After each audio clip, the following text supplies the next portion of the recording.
আসসালামু আলাইকুম প্রিয় শিক্ষার্থীবৃন্দ। প্রত্যেককে ধন্যবাদ জানাচ্ছি ভিডিওটি দেখা শুরু করার জন্য। আজকে আমরা আলোচনা করব প্রেজেন্ট কন্টিনিউয়াস টেন্সকে নিয়ে। অবশ্যই আমরা প্রত্যেকটি টেন্স নিয়ে আলোচনা করব। তাই যদি তোমরা সকল টেন্স সম্পর্কে জানতে চাও তাহলে সাবস্ক্রাইব, লাইক, কমেন্ট, শেয়ার করে আমাদের সাথে থাকো এবং এনজয় করো সকল ভিডিও। তাহলে দেখো প্রেজেন্ট কন্টিনিউয়াস টেন্স। সাধারণত বর্তমান কালে কিনো কাজ চলিতেছে বা হইতেছে এরূপ বুঝাইলে তাকে প্রেজেন্ট কন্টিনিউয়াস টেন্স বলে। যেমন আমি ভাত খাইতেছি। এখানে কিন্তু আমি ভাত খাইতেছি, ভাত খাওয়া কিন্তু এখনো শেষ হয় নাই। ভাত খাওয়া কিন্তু চলমান আছে। আবার দেখো তারা বই পড়িতেছে। তারা কিন্তু বই পড়িতেছে, পড়া এখনো শেষ হয় নাই। অর্থাৎ বর্তমান কালে কাজটি এখনো চলিতেছে। তারপর দেখো আমরা ফুটবল খেলিতেছি। এখানে আমরা ফুটবল খেলিতেছি কাজটি কিন্তু চলমান আছে। এখনো কাজটি শেষ হয় নাই। যদি এরকম বর্তমান কালে কোনো কাজ শেষ হয় নাই, কাজটি চলমান আছে, তাহলে তাকে প্রেজেন্ট কন্টিনিউয়াস টেন্স বলে। অর্থাৎ এখানে প্রত্যেকটি বাক্যে কাজ কিন্তু চলমান আছে, কাজটি এখনো শেষ হয় নাই। যেমন তারা ভাত খাইতেছে, ভাত খাওয়া শেষ হয় নাই। তারা বই পড়তেছে, বই পড়া এখনো শেষ হয় নাই। আমরা ফুটবল খেলিতেছি, খেলা এখনো শেষ হয় নাই। এইরকম চলমান থাকলে তাকে প্রেজেন্ট কন্টিনিউয়াস টেন্স বলে। ওকে, তাহলে এখন দেখো চেনার উপায়। বাংলা ক্রিয়ার শেষে তেসি, তেসো, তেসে, তেসেন, তাসে, তেসিস ইত্যাদি থাকবে। গঠন subject plus am, is, are plus verb one plus ING plus object. তবে সাবজেক্ট আই এর সাথে এম হয়, সাবজেক্ট ইউ এবং সাবজেক্ট বহুবচনের ক্ষেত্রে আর হয়, ইজ হয় একবচনের ক্ষেত্রে। তাহলে দেখো গঠন subject plus am, is, are plus verb one plus ING plus object. তবে সাবজেক্ট আই এর সাথে এম হয়। আমরা শুধু এখন সাবজেক্ট আই দিয়ে এক্সাম্পল দেখাবো। আমি ভাত খাইতেছি। এখানে দেখো আমি হলো সাবজেক্ট, ভাত হলো অবজেক্ট, খাইতেছি হলো ভার্ব বা ক্রিয়া। বাংলা বাক্যের মধ্যে খাইতেছি, খাইতেছি হলো ক্রিয়া। দেখো এখানে তেসি আছে। তাহলে দেখো প্রথমে সাবজেক্ট, সাবজেক্ট হলো আমি, আমি ইংরেজি হলো আই। তারপর দেখো প্লাস এম, ইজ, আর। এখানে তিনটির মধ্যে যে কোনো একটি বসবে। তবে সাবজেক্ট যদি আই থাকে, এম, ইজ, আর এর মধ্যে এম হবে। কারণ সাবজেক্ট যদি আই থাকে তাহলে সাহায্যকারী ভার্ব হিসেবে প্রেজেন্ট কন্টিনিউয়াস টেন্সের মধ্যে এম হবে। ওকে, তাহলে আমি এম দিলাম। তারপর দেখো প্লাস ভার্বে ওয়ান। এখানে ভার্ব হলো খাইতেছি, তাহলে খাইতেছি ইংরেজি হলো ইট।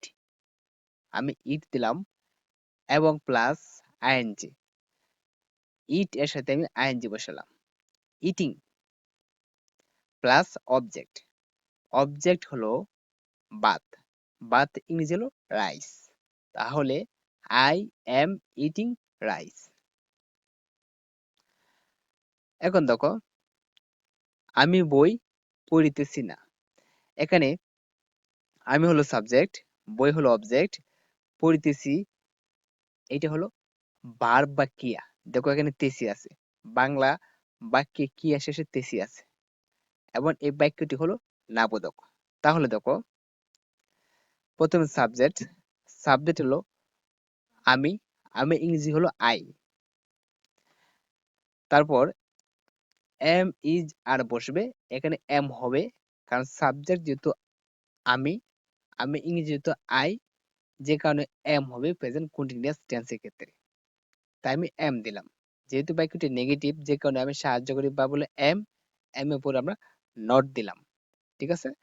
কারণ নেগেটিভ করতে চাইলে সাহায্যকারী ভার্বের পরে শুধু নট বসিয়ে দিলেই নেগেটিভ হয়ে যায়।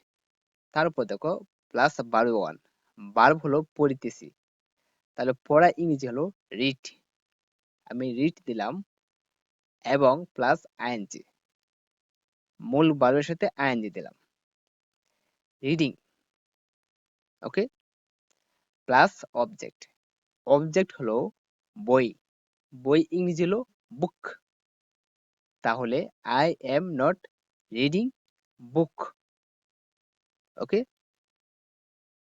তাহলে এখন দেখো গঠন subject plus am is are plus ভার্বে one plus ING plus object. এখন দেখো প্রেজেন্ট কন্টিনিউয়াস টেন্সের ক্ষেত্রে ইজ দিয়ে এক্সাম্পল দেব।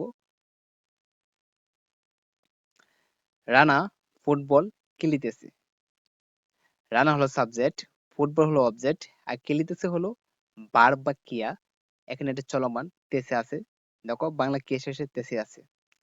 তাহলে প্রথমে সাবজেক্ট রানা এবং প্লাস এম ইজ আর, এখানে দেখো সাবজেক্ট হলো রানা, রানা হলো একজন, যে কারণে ইজ হবে, এখানে এম হবে না আর হবে না, হবে ইজ, প্লাস ভার্বে ওয়ান, ভার্ব হলো খেলিতেছে, খেলা ইংরেজি হলো প্লে, প্লাস আইএনজি, মূল ভার্বের সাথে আইএনজি বসাতে হবে, প্লে এর সাথে আমি আইএনজি বসালাম প্লেইং, এবং প্লাস হলো অবজেক্ট, অবজেক্ট হলো ফুটবল। তারপর দেখো সে কি ভাত রান্না করতেছে, এটা প্রশ্নবোধক বাক্য। সি, প্রথমে সি হলো সাবজেক্ট, ভাত হলো অবজেক্ট, রান্না করিতেছে, রান্না করিতেছে এটা হলো ভার্ব বা ক্রিয়া। তাহলে দেখো প্রথমে সাবজেক্ট দিলাম, সাহায্যকারী ভাব ইজ দিলাম, কারণ সাবজেক্ট হলো এক বচন, যে কারণে আমরা ইজ দিলাম, প্লাস রান্না করতেছে ইংরেজি হলো কুক, আমি কুক দিলাম, এবং মূল ভার্বের সাথে আইএনজি প্লাস অবজেক্ট, ভাত হলো অবজেক্ট, আমরা রাইস দিলাম। তাহলে দেখো এই বাক্যটাকে যদি আমরা ইন্টারোগেটিভ করি, যেহেতু বাংলা বাক্যটা একটা প্রশ্নবোধক বাক্য, এই বাক্যটাকে আমরা ইন্টারোগেটিভ করব। প্রথমে সাহায্যকারী ভাব নেব ইজ, তারপর সাবজেক্ট, তারপর কুক এবং আইএনজি, তারপর হলো রাইস, এবং শেষে প্রশ্নবোধক চিহ্ন। মূল কথা হলো প্রথম সাহায্যকারী ভাব নিয়ে শেষে প্রশ্নবোধক চিহ্ন দিলেই ইন্টারোগেটিভ সেন্টেন্স তৈরি করা হয়ে যাবে। তাহলে যখন সাবজেক্ট যখন এক বচন থাকবে তখন ইজ হবে, শুধু আই ছাড়া সাবজেক্ট যখন এক বচন হবে তখন কিন্তু সাহায্যকারী ভাব হিসেবে ইজ হবে। ওকে, এখন দেখো তোমাদেরকে সহজভাবে বোঝাবার জন্য বারবার গঠনটা লিখে দিচ্ছি, যাতে তোমরা সহজে বুঝতে পারো। গঠন subject plus am is are plus verb one plus ING plus object. এখন দেখো প্রেজেন্ট কন্টিনিউয়াস টেন্সের ক্ষেত্রে কখন আর বসাতে হয়, এখন সেটা বোঝাবো। ইউ এবং বহুবচনের ক্ষেত্রে আর হয়।